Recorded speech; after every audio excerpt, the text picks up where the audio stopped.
Parler du voile déchiré. Amen, vous n'oublierez jamais cette réalité, cette œuvre que Jésus a faite pour chacun d'entre nous. En mourant sur la croix, au moment de sa crucifixion, la Bible nous dit qu'il y a eu ce phénomène étrange, le voile du temple s'est déchiré depuis le haut jusqu'en bas. Amen. Et on a compris au travers de ce que la Bible nous dit qu'une route nouvelle s'ouvrait. Mais on va où là? C'est bien beau de prendre la route, mais on va où? Donc il y a un but à tout ça. Et ce matin, j'aimerais vous parler de la destination. Il y a les retours, si vous pouvez couper les retours. C'est juste les façades, merci. Il y a une destination. Et on va aller vers cette destination ce matin, d'où le thème « Approchons-nous du trône de Dieu ». Là où Jésus nous amène par son œuvre, c'est devant le trône de Dieu. J'aimerais vous parler du trône de Dieu. J'aimerais vous parler de cet immense privilège que nous avons en Jésus, de ce que Jésus est venu accomplir. Souvent, nous arrêtons notre raisonnement en disant « Jésus est mort, il a pardonné mes péchés ». Mais si on réalisait tout ce qu'il y a en bénédiction au travers de la mort de Jésus sur la croix, on serait dépassé. Parce que c'est extraordinaire ce que Jésus est venu accomplir. Et il n'y a rien de plus beau ce matin que de réaliser que nous pouvons nous approcher du trône de Dieu. Alléluia. Il y a tellement de barrières aujourd'hui. Vous savez, quand il y a des personnalités quelque part, les gens accourent parce qu'ils veulent voir cette personnalité, ils veulent voir cet acteur de cinéma, ils veulent voir ce chanteur, cette chanteuse. Mais on met des barrières. Vous savez comment elles s'appellent ces barrières? Des barrières Vauban. Je ne sais pas, c'est peut-être celui qui les a inventées sûrement. Et on met des barrières et on dit non, vous le regardez. Et si vous obtenez une faveur, vous allez voir cette personnalité, cet acteur, ce chanteur s'approcher des barrières et peut-être toucher une main, faire une bise. Et les gens sont émerveillés. J'avais entendu l'histoire de quelqu'un qui avait serré la main à une personnalité et depuis il ne voulait plus se laver les mains. Tellement il était content d'avoir l'odeur de son parfum. Oui, mais c'est rien par rapport à la grâce que Jésus nous a faite. Nous approcher du trône de Dieu. Pendant tant de siècles, la porte était fermée. Pendant tant de siècles, il y avait ce voile épais qui était là, qui montrait que non, c'est pas possible, la voie est fermée. Dieu a des distances à cause de votre péché, à cause de votre méchanceté. Depuis que Adam et Ève ont été chassés du jardin d'Éden, la porte est fermée, la route est fermée à cause du péché, c'est terminé. Mais en Jésus, le voile est déchiré. Alléluia. Et nous pouvons nous approcher du trône de Dieu. On va lire ensemble ce passage, si vous voulez bien, où il est écrit dans l'Épître aux Hébreux, chapitre 4, verset 13. Il est écrit dans « Nulle créature n'est cachée devant lui, mais tout est nu et découvert aux yeux de celui à qui nous devons rendre compte. Jésus est un souverain sacrificateur supérieur à ceux de l'ancienne alliance. Son sacerdoce, semblable à celui de Melchisédek, c'est ça? Il doit manquer un verset, non? Ainsi donc, puisque nous avons un grand souverain sacrificateur qui a traversé les cieux, Jésus, le Fils de Dieu, demeurons fermes dans la foi que nous professons, car nous n'avons pas un souverain sacrificateur qui ne puisse compatir à nos faiblesses. Au contraire, il a été tenté comme nous en toutes choses, sans commettre de péché. Approchons-nous donc avec assurance du trône de la grâce, et notez bien, afin d'obtenir miséricorde ou de bénéficier de la bonté de Dieu et de trouver grâce pour être secourus dans nos besoins. Il n'est pas dit prions, mais il est dit approchons-nous. Approchons-nous donc avec assurance, pas dans la peur, pas dans la crainte, mais avec assurance du trône de la grâce. Et là, on va obtenir toute la bonté, toute la miséricorde de Dieu pour chacun de nous. Et on va trouver grâce et on va être secouru.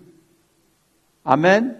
Secouru dans tous nos besoins. Amen.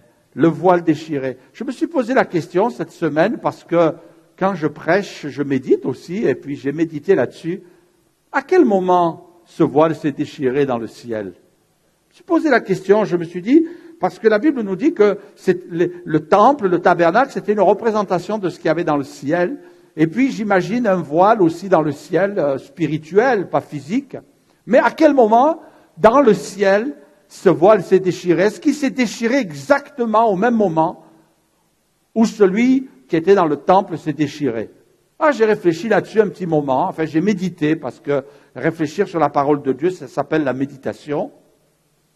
Et je me suis dit, j'ai comme la conviction, c'est personnel, il n'y a rien qui est écrit à ce sujet, je me suis dit sûrement que le voile s'est déchiré ou a commencé à se déchirer lorsque Jésus est venu sur la terre. Lorsque il y a eu l'annonciation, lorsque Marie a reçu l'ange chez elle qui lui a dit qu'un enfant allait naître dans son sein et qui serait enfanté par le Saint-Esprit. Je crois que là, ça a commencé à se fissurer. Et puis, ça a continué à se fissurer. Parce que il y avait dans l'esprit du monde spirituel, il y avait, on le sait, cette prière du prophète Isaïe qu'on a lu l'autre jour. Oh, si tu déchirais les cieux. Cette prière était montée. Si tu déchirais les cieux et si tu descendais. Le prophète a eu une révélation que Dieu allait descendre et que c'était pas à l'homme de chercher à s'élever, à monter, mais qu'il devait être dans l'attente, qu'il devait être dans la confiance et qu'un jour, eh bien, le ciel allait se déchirer. Et il s'est déchiré. Et il s'est déchiré. Et on a aussi ce texte de la Bible, dès que Jésus a été baptisé. Il sortit de l'eau et voici les cieux s'ouvrirent. Je crois que là, la déchirure a dû s'agrandir au moment du baptême de Jésus. Dans le ciel, le voile a commencé à se déchirer encore plus. Et il vit l'Esprit de Dieu descendre comme une colombe et venir sur lui. Et voici, une voix fit entendre des cieux ces paroles. Celui-ci est mon Fils bien-aimé en qui j'ai mis toute mon affection. Et notez bien qu'à ce moment-là, il y a le Père, le Fils et le Saint-Esprit qui sont réunis. Le Fils est dans l'eau, prêt à se faire baptiser.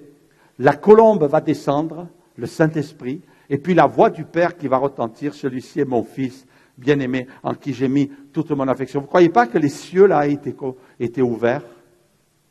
Et que ce qui s'est passé sur la croix, c'était pour dire, ça y est maintenant, vous pouvez vous approcher. Jésus est venu. Et puis vous connaissez ce passage aussi qu'on a lu ensemble. Il dit, en vérité, je vous le dis désormais, vous verrez le ciel ouvert.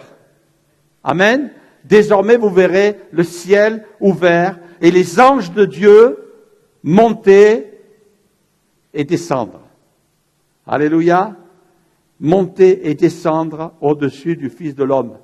Et ce qu'il y a d'extraordinaire, dans l'Apocalypse, quand Jean a la révélation de la fin des temps, il dit, je vis le ciel ouvert. Le ciel s'est pas refermé. Amen. Pas une bonne nouvelle, ça? Vous êtes fatigué? Vous êtes fâché? Je vous ai vexé? Non. Allez, accrochez là, je vous sens loin.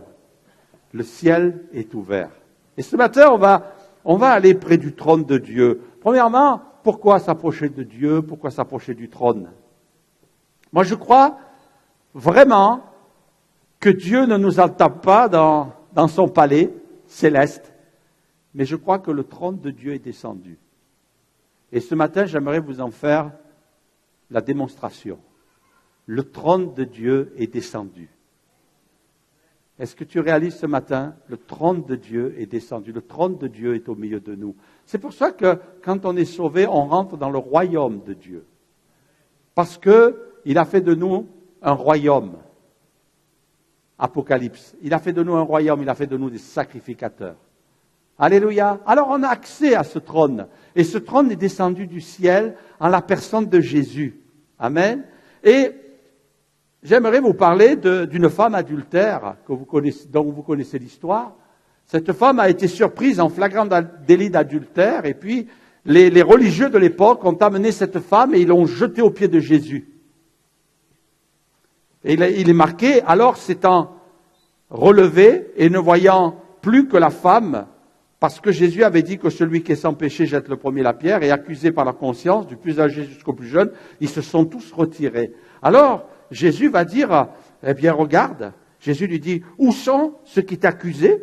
Et là, cette femme qui devait être prostrée, qui devait être dans l'angoisse, d'un coup, elle a levé les yeux, elle a regardé à l'horizon, et elle a dit, il n'y a plus personne, ils sont passés où? Ils étaient tous remplis de haine, ils avaient des pierres, ils voulaient me lapider. Et Jésus va dire, où sont ceux qui t'accusaient? Personne ne t'a-t-il condamné? Alors elle a regardé, elle a fait, non, Seigneur. Et Jésus lui dit, je ne te condamne pas non plus, va et ne pêche plus. Jésus lui parla de nouveau, et dit, je suis la lumière du monde, celui qui me suit ne marchera pas dans les ténèbres, mais il aura la lumière de la vie. Alléluia. Moi, je crois de tout mon cœur que cette femme, et les religieux, sans le savoir, ils l'ont jetée devant le trône de Dieu. Ils l'ont jetée là, auprès du trône de Dieu. Mais eux, ils n'ont pas réalisé ce qu'ils étaient en train de faire. En disant, oui, la loi, elle dit que c'est une femme surprise en adultère, elle doit être lapidée, elle doit être mise à mort. Alors, toi, le prophète Jésus, toi, celui qui dit que tu es venu pour sauver, alors maintenant, montre-nous ce que tu vas faire, parce que selon la loi de Dieu, on doit la lapider. En fait, ce qu'ils voulaient, ces hommes-là, c'était que Jésus dise, non, la lapidez pas. Ah bon? Donc, on va te lapider avec elle. C'est ce qu'ils voulaient. Moi, je crois qu'ils avaient prévu une pierre dans chaque main. Il y en a une pour la femme et il y en a une pour Jésus. Et puis, s'il dit lapidez-la, on a grillé le ministère de Jésus. Là, c'est fini. Il est mort, là. Alors Jésus, vous ne pouvez pas l'avoir, Jésus. Pas possible. Jésus, qu'est-ce qu'il a fait? Il leur a renvoyé la chose. Ben, allez-y. Ok, lapidez-la. Mais attention, que celui qui est sans péché jette la pierre. Ouh là là. Jésus, vous savez quoi? Il a mis un miroir devant eux et accusé. Ils se sont retirés, les uns après les autres. Mais moi, ce qui me montre ici que n'importe qui a accès au trône de Dieu à partir du moment où il est repentant. Amen. À partir du moment où tu viens te repentir, il est dit que cette parole va retentir, je ne te condamne pas non plus. Waouh, c'est merveilleux. Ça veut dire quoi? Ça veut dire le péché n'a pas de prix. Oui, on sait que le péché a un prix, parce qu'un jour je vais mourir sur la croix pour toi. Mais il va lui dire, ne pêche plus. Il ne va pas lui dire, retourne chez toi et recommence. Ou alors trouve-toi un autre amant. Non. Il va lui dire, ne pêche plus. Parce que auprès du trône de Dieu, on reçoit le pardon. Amen. On reçoit le pardon, mais on reçoit aussi la délivrance du péché. Alléluia. Ne pêche plus. Qu'est-ce que ça veut dire? Ça veut dire, je te condamne? Ne pêche plus. Non, ça veut dire, je vais te donner le pouvoir de plus pécher. Alléluia. Et ce matin, si tu viens devant le trône de Dieu, le Seigneur va te délivrer. Non seulement il va te pardonner, il va te délivrer. Parce que Jésus vient délivrer. Jésus vient délivrer. Il vient briser nos chaînes. Et voyez-vous, le trône de Dieu n'a rien à voir avec le trône d'Assuérus, le roi de Perse. Vous vous rappelez l'histoire d'Esther? La reine Esther? Bon, je vous passe les détails de son histoire parce qu'elle est longue, mais simplement vous dire qu'à un moment donné, l'antisémitisme, il n'est pas d'aujourd'hui, ni c'est pas quelque chose qui appartenait au nazisme. L'antisémitisme existe depuis très longtemps. À l'époque d'Esther, elle a goûté à l'antisémitisme. On a voulu exterminer tout le peuple juif en la personne de Haman. Haman voulait régner, il a éprouvé de la haine à l'égard du peuple juif, et notamment, ça s'est développé quand il a vu l'oncle d'Esther qui s'appelait Mardoché. Il avait de la haine à l'égard des Juifs et il voulait les exterminer. Et puis, Là, Mardochée est allé voir la reine et il lui a dit, écoute, il faut que tu interviennes, il faut que tu fasses quelque chose parce que c'est pas par hasard que tu es la reine. C'est pas par hasard que tu es la favorite du roi Assuérus. Sûrement que Dieu t'a placé là parce que Dieu veut sauver le peuple. Et puis, la reine, elle a dit, mais comment je fais? On peut pas accéder au trône d'Assuérus. Parce que si on va devant le trône d'Assuérus sans avoir été invité, on est mis à mort. Vous imaginez ce roi? On ne pouvait pas demander audience. Il fallait qu'il donne son accord et auquel cas on était sauvé. Et Mardochée lui a dit, fais ce que tu veux. Mais je vais te dire une chose. Non seulement on va périr, mais toi aussi tu vas périr. Alors vous savez ce qu'elle a fait, Esther? Elle a dit, on va jeûner. Pendant 3 jours, elle a demandé à tout le peuple d'Israël de jeûner. Le peuple hébreu s'est mis à jeûner pendant 3 jours et elle a dit, je vais y aller, avec courage, avec la force que Dieu me donne. Elle n'est pas animée de folie, non, elle a jeûné d'abord. Hein? Ça veut dire, Seigneur, je m'attends à toi, je compte sur ta grâce, viens me secourir. Et puis là, elle a franchi la porte, elle a ouvert la porte du temple. Elle s'est approchée du roi qui était assis sur son trône. Hey! Ça fait du bien de se sentir un peu roi de temps en temps. Et puis, là, elle a dû s'avancer avec beaucoup de timidité, avec beaucoup de peur. Et elle savait qu'on ne pouvait pas entrer auprès du roi Assuérus comme ça. Et là, elle est venue. Et puis le roi lui a tendu le sceptre. Elle a touché le sceptre. Et ça voulait dire, tu peux parler. Le trône de Dieu n'a rien à voir avec le trône d'Assuérus. Mais c'est pour nous montrer qu'à cette époque-là aussi, la porte était fermée, qu'on ne pouvait pas avoir accès, mais qu'un jour elle allait s'ouvrir. Alléluia. Le sceptre pour nous, c'est l'image d'une autorité qui est donnée au roi, mais pour nous, le sceptre, c'est la croix. C'est la croix de Jésus qui nous permet d'avoir audience auprès de Dieu. Alléluia. Et pour obtenir la délivrance. Et puis elle l'a obtenue. Et vous savez, les choses se sont renversées. Tu sais, quand tu viens auprès de Dieu, il est attentif. La situation s'est renversée. Celui qui avait préparé la potence pour que Mardochée, l'oncle d'Esther, soit pendu, c'est lui qui s'est retrouvé pendu sur la potence. Alléluia. Il est venu pour détruire les œuvres du diable. Alléluia. Il est venu pour détruire les œuvres du diable. Et ce matin, je voudrais t'encourager à ne pas te laisser gagner par les mensonges du diable. Ah, tu vas périr. Ah, il va y avoir des problèmes dans ta famille. Ah, tu vas avoir tes enfants. Tu vas avoir ton couple. Tu vas avoir ton travail. Et le diable est là, quelquefois, et il nous martèle de toutes sortes de mensonges. Et alors nous, on est là dans la foi et on dit, arrière Satan, j'ai Jésus avec moi. Je peux m'approcher du trône de Dieu. Et ce matin, tu peux t'approcher du trône de Dieu. Le voile est déchiré. Alléluia. Notre monde est en souffrance. Notre monde vit dans de grandes difficultés. Et il est important pour nous de le réaliser. Vous savez, il y a des sensibilisations aujourd'hui. Parce que vous savez ce qui a été voté cette semaine à l'Assemblée, l'interdiction des smartphones à l'école, contre l'usage abusif des écrans, une enquête commandée par le Fonds.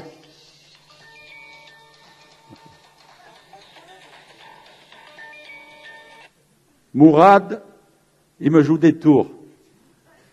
Merci Mourad. C'était pour vous faire peur un petit peu.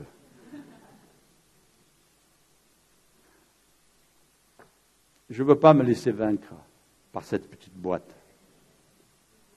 Je ne veux pas être privé de ma communion avec Dieu, avec mon téléphone. Et vous savez, aujourd'hui, il y a un gros problème. On entend toutes sortes d'enquêtes, et puis c'est la vérité. Et c'est pour cela que j'ai voulu mettre ça. Parce que ce matin, je crois qu'il y a besoin aussi que Dieu délivre. Alors, c'est un aspect, mais il y en a tellement. On s'aperçoit aujourd'hui qu'il y a toutes sortes d'addictions qui frappent nos jeunes. Alors là, on note ceux de 14-24 ans, Mais je peux vous dire qu'au-dessus de 24 ans, on ne les compte plus. On ne les compte plus au-dessus de 24 ans. Ceux qui sont addicts au cannabis, ceux qui sont addicts à la cocaïne, ceux qui sont addicts aux réseaux sociaux, ceux qui sont addicts aux jeux vidéo, ceux qui sont addicts aux jeux d'argent, et on en rajoute ceux qui sont addicts à la pornographie. On est impressionné de savoir que dans les cours d'école, les enfants, les adolescents sont là et sont au contact de sites pornographiques et d'autres qui sont addicts aussi. On parle des gens qui sont addicts de séries télé, de gens qui sont addicts de sport, même de sport. Il y a même, et quand je parle de ça, je parle pas des gens du dehors, je veux parler, moi, du peuple de Dieu, parce que c'est les chrétiens qui m'intéressent. C'est les chrétiens qui sont concernés ce matin. Et dire, Seigneur, je veux pas que cette petite boîte-là, ou un écran, Seigneur, vienne me détourner de cette relation. Seigneur, Jésus a payé trop cher pour que le voile s'est déchiré, et je veux pas que de nouveau, je me mette à recoudre le voile.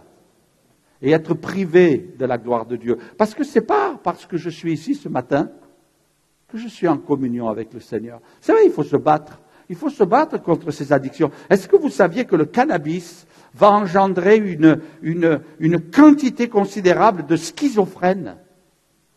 C'est une maladie qui est en progression, la schizophrénie. Vous ne pouvez pas savoir, les gens qui souffrent de schizophrénie, les gens qui sont addicts de pornographie, ça va engendrer des déréglés sur le plan sexuel. Parce que la sexualité n'a pas été créée pour la pornographie.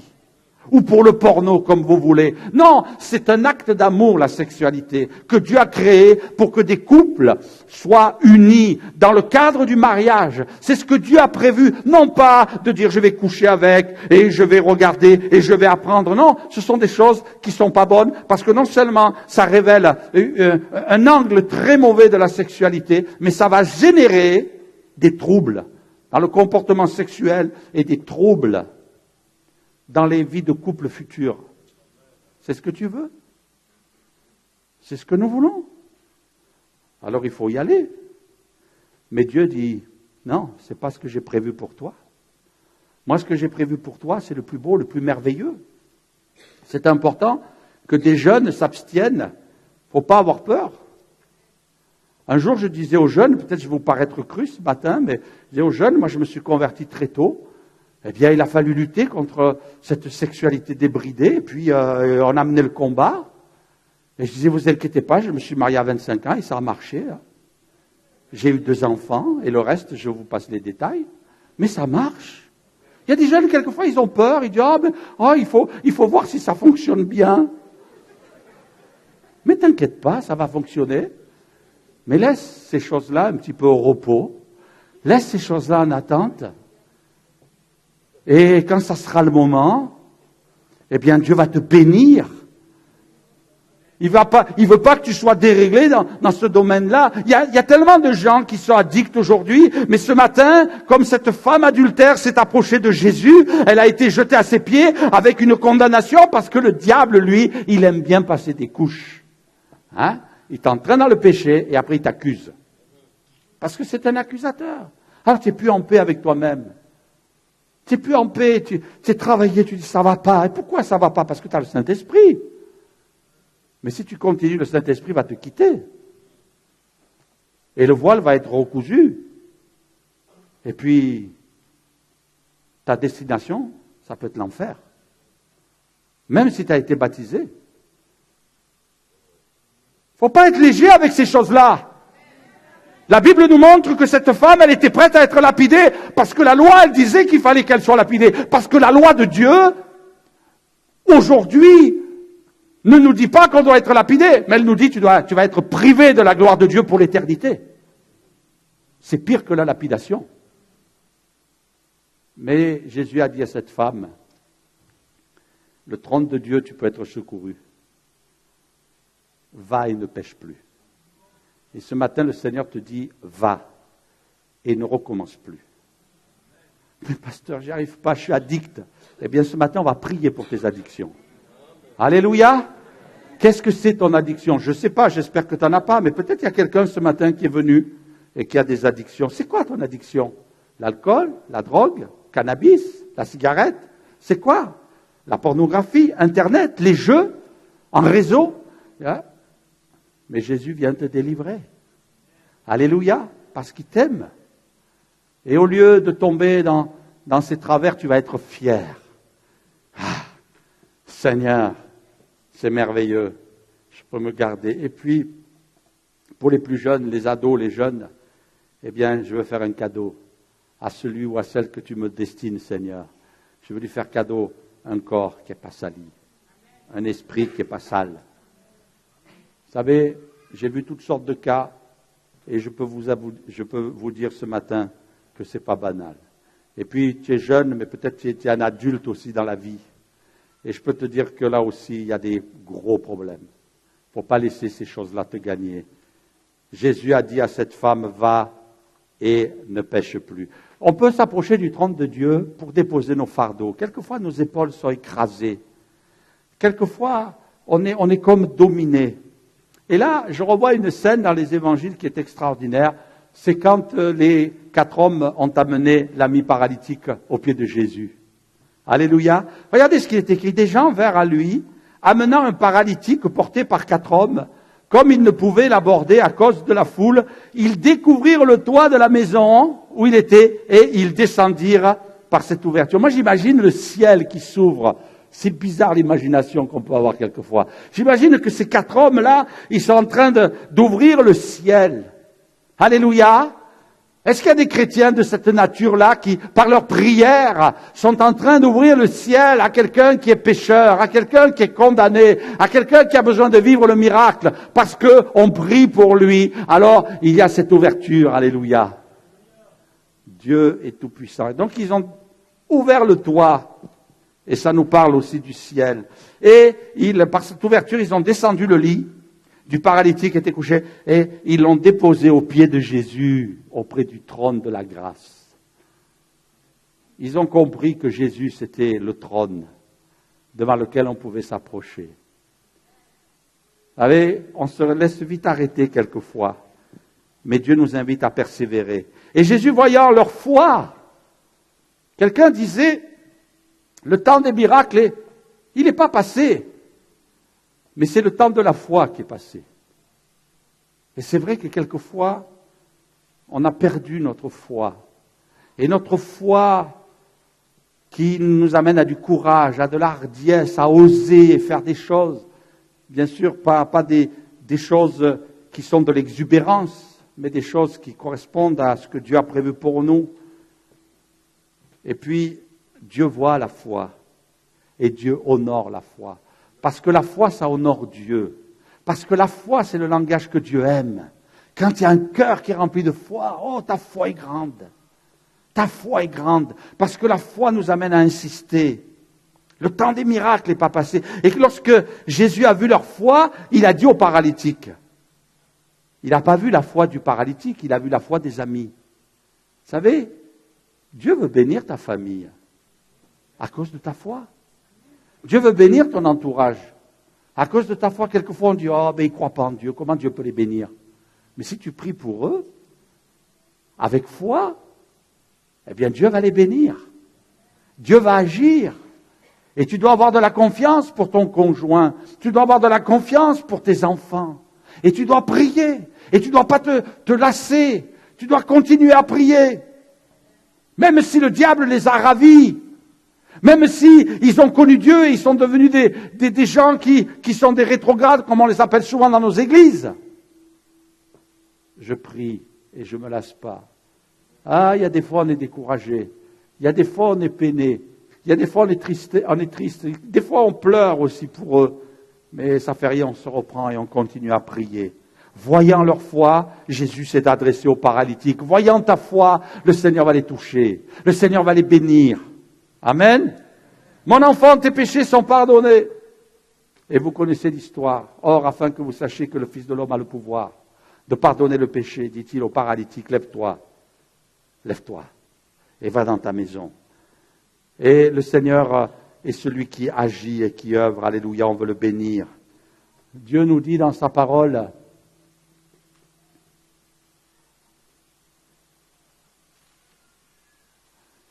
j'ai noté ce texte, mettez-moi à l'épreuve dit l'Éternel des armées. Et vous verrez si je n'ouvre pas pour vous les écluses, littéralement les fenêtres des cieux, et si je ne répands pas sur vous la bénédiction avec abondance. Malachie chapitre 3, verset 10. Mettez-moi à l'épreuve, dit Dieu, et vous verrez si je n'ouvre pas les écluses pour vous. Alléluia. Le Seigneur veut ouvrir les écluses. Le trône de Dieu pour une plus grande révélation de sa gloire. On peut s'approcher du trône de Dieu. Vous connaissez des textes dans la parole de Dieu. Allez, je reviens sur mon trône. Ah, celui-là, c'est pas le même. C'est le trône de Salomon. Qu'est-ce que vous avez remarqué sur le trône? On connaît bien quand on est assis. Vous avez de la chance, vous, d'être assis. Il faudrait qu'un dimanche, on fasse l'inverse. Vous êtes tous debout pendant que je prêche, et moi, je suis assis. Et puis, vous avez vu, c'est rembourré. Le trône de Salomon. Le trône de Salomon, il avait une particularité. Je n'ai pas trouvé meilleure gravure. Pardonnez-moi pour ceux qui aiment la couleur. J'ai trouvé que du noir et blanc. Le trône de Salomon, il était particulier. Il était en ivoire. Pas mal, hein? Je ne sais pas s'il avait un coussin, mais ça devait faire mal aux fesses. Et puis, son trône était recouvert d'or. Ensuite, il y avait 6 marches, 6 degrés, 6 marches. Et sur les côtés, il y avait des lions, 12 lions de chaque côté. Et puis sur le trône, là, alors on imagine, bon, on ne sait pas exactement, c'est une représentation par rapport aux écrits, il y avait aussi 2 lions sous les accoudoirs. Hein? Quand vous vous approchez de ce trône-là, ben vous avez vraiment pas envie de vous approcher, quoi. Ça fait peur, hein. Moi, je pense que les gens qui sont venus dans ce trône, la nuit qui suivait, devaient faire des cauchemars. Ils devaient imaginer que les lions, ils étaient vivants. Il y avait tout pour impressionner, là. Il y avait tout pour créer de la distance. Il y avait tout pour montrer, vous êtes en bas, là, hein. Même pas sur le marchepied, là, à ras de terre, là. Moi, je suis en haut. Le trône de Salomon. Ben, j'aimerais te dire, mon ami, que le trône de Dieu, c'est pas le trône de Salomon. Dieu va pas t'impressionner. Dieu va pas te faire peur. Dieu va pas s'approcher de toi, il va faire ah. Non, Dieu te fera pas peur. Approchez-vous avec assurance du trône de la grâce. Est-ce qu'il y a des gens qui ont peur de Dieu? Vous savez que ça arrive. Il y a des chrétiens, des fois même de longue date, ils ont peur de Dieu. Ils ont peur. Ah non, ça me fait peur. N'approche pas. Le trône de Dieu. Moi, quand je pense au trône de Dieu, laissez-moi vous montrer ça. Je pense que Dieu s'approche. Tu peux te lever, s'il te plaît? Je pense que Dieu s'approche et qu'il me prend dans ses bras. Un petit câlin, ça te fait plaisir? Il y a des gens qui cherchent des câlins. Dieu te bénisse. Ça, c'est le trône de Dieu. Le trône de Dieu, ce n'est pas un trône où tu te sens rejeté, repoussé, mais approchons-nous avec assurance. Dieu m'aime. Et même Dieu, il se réjouit. Moi, j'imagine la face de Dieu quand je viens devant son trône. J'imagine, c'est vrai que Dieu est esprit, mais on peut le représenter comme ça, mais j'imagine qu'il y a un grand sourire sur la face de Dieu. Je veux te voir. Viens dans ma présence. Et puis, la Bible me dit aussi que quand Jésus est entré dans le ciel, il est allé s'asseoir sur le trône. Amen. Alléluia. Jésus est sur son trône. Mais la Bible me dit que quand Étienne a été lapidé, il a eu une révélation, il a vu Jésus debout. Et normalement, on se prosterne devant le trône. C'est pas le roi qui se lève, mais Jésus se lève pour accueillir son bien-aimé dans le ciel. Alléluia. C'est pour ça qu'il est dit qu'elle a du prix la mort de ceux qui l'aiment. C'est pas banal, le Dieu que nous avons, le Dieu de la parole. Regardez, à un moment donné, les disciples ont vécu un moment de grâce sur le trône. par rapport au trône. 6 jours après, Jésus prit avec lui Pierre, Jacques et Jean, son frère, et il les conduisit à l'écart sur une haute montagne. Il fut transfiguré devant eux, son visage resplendit comme le soleil, et ses vêtements devinrent comme la lumière, blancs comme la lumière. Et voici Moïse et Élie leur apparurent, s'entretenant avec lui. Pierre, prenant la parole, dit, « Seigneur, il est bon que nous soyons ici. » Alléluia. Si tu le veux, lui voulait faire du bivouac devant le trône de Dieu. Si tu le veux, je dresserai ici 3 tentes devant le trône. Non, Pierre, délire pas. Hein. Une pour toi, une pour Moïse et une pour Élie. Comme il parlait encore, une nuée lumineuse les couvrit. Et voici, une voix fit entendre de la nuée ces paroles. Celui-ci est mon fils bien-aimé en qui j'ai mis toute mon affection. Écoutez-le. Lorsqu'ils entendirent cette voix, les disciples tombèrent sur leurs faces. Ils sont tombés devant le trône et ils furent saisis d'une grande frayeur. Amen. Vous savez, quand le voile du temple s'est déchiré, voilà ce qu'ils ont vu, les sacrificateurs. Ils ont vu l'arche qui était derrière le voile. Mais nous, quand le voile se déchire, que les cœurs se convertissent à Jésus, que le voile se déchire, nous voyons Jésus resplendissant de gloire. C'est pas ça qu'on voit. C'est merveilleux, c'est extraordinaire, mais c'est bien plus grand. Alléluia. Nous voyons Jésus resplendissant de gloire. Et c'est quelque chose qui a marqué Pierre. Plus tard, quand il va écrire son épître, il va dire, car il dit, nos yeux, moi j'aime beaucoup, et ça m'a marqué, et j'avais jamais été interpellé par cette expression. Ce n'est pas, en effet, et c'est ce que Pierre écrit, il écrit là dans son épître ce qu'il a vécu à ce moment-là, et je trouve que c'est extraordinaire. Il dit, ce n'est pas en effet, en suivant des fables habilement conçues, que nous avons fait connaître la puissance de l'avènement de notre Seigneur Jésus, mais c'est comme ayant vu sa majesté. Et c'est rare que quelqu'un, un apôtre, ait parlé comme ça de Jésus. Ayant vu sa majesté, il a compris que c'était le trône de Dieu qui était descendu lorsque Jésus était là et qui se révélait, ayant vu sa majesté de nos propres yeux. Waouh! Car il a reçu de Dieu le Père honneur et gloire. Quand la gloire magnifique lui fit entendre la voix qui disait, celui-ci est mon fils bien-aimé en qui j'ai mis toute mon affection. Et nous avons entendu cette voix venant du ciel lorsque nous étions avec lui sur la montagne. Ayant vu sa majesté. Mes frères et sœurs, c'est pas ça que Pierre a vu. C'est pas ça que nous voyons.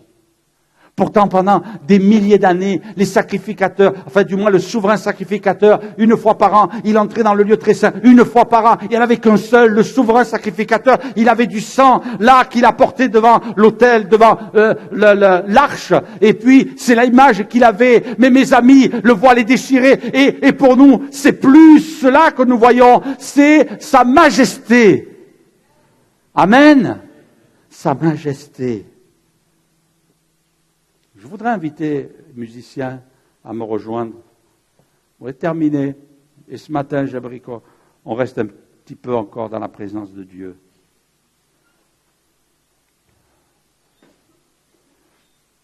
Recevoir. Approchons-nous du trône de Dieu pour obtenir miséricorde, pour trouver grâce et pour être secourus dans nos besoins. C'est quoi votre prière ce matin, mes frères et sœurs? Mon ami, toi qui es là peut-être, c'est quoi ta prière? Écoutez-moi quelques instants. Restez attentifs. C'est quoi ta prière? Tu as besoin de quoi? Il y a peut-être des besoins. Mais vous savez ce que j'ai compris?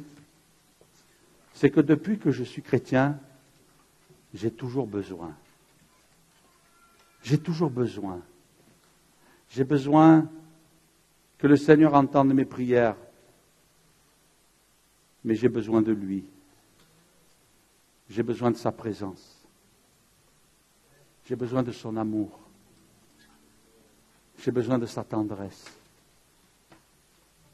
J'ai besoin de le toucher. J'ai besoin qu'il me touche. J'ai besoin de lui parler. J'ai besoin qu'il me parle. J'ai besoin de toi, Seigneur. J'ai besoin de toi tous les jours de ma vie. Et il y a une femme, un jour, elle est tombée aux pieds de Jésus. Très douce, s'il vous plaît. Merci. Comme Jésus était en chemin avec ses disciples, il entra dans un village et une femme nommée Marthe le reçut dans sa maison. Oh, le trône de Dieu dans ma maison. Alléluia, alléluia, alléluia. Elle avait une sœur nommée Marie et s'étant assise au pied du Seigneur, au pied du trône de Dieu. Elle écoutait sa parole. Ah Seigneur, parle à nos cœurs. Viens parler à mon cœur ce matin. Amen. Est-ce qu'on peut se lever quelques instants? On va avoir un temps de prière. Alléluia.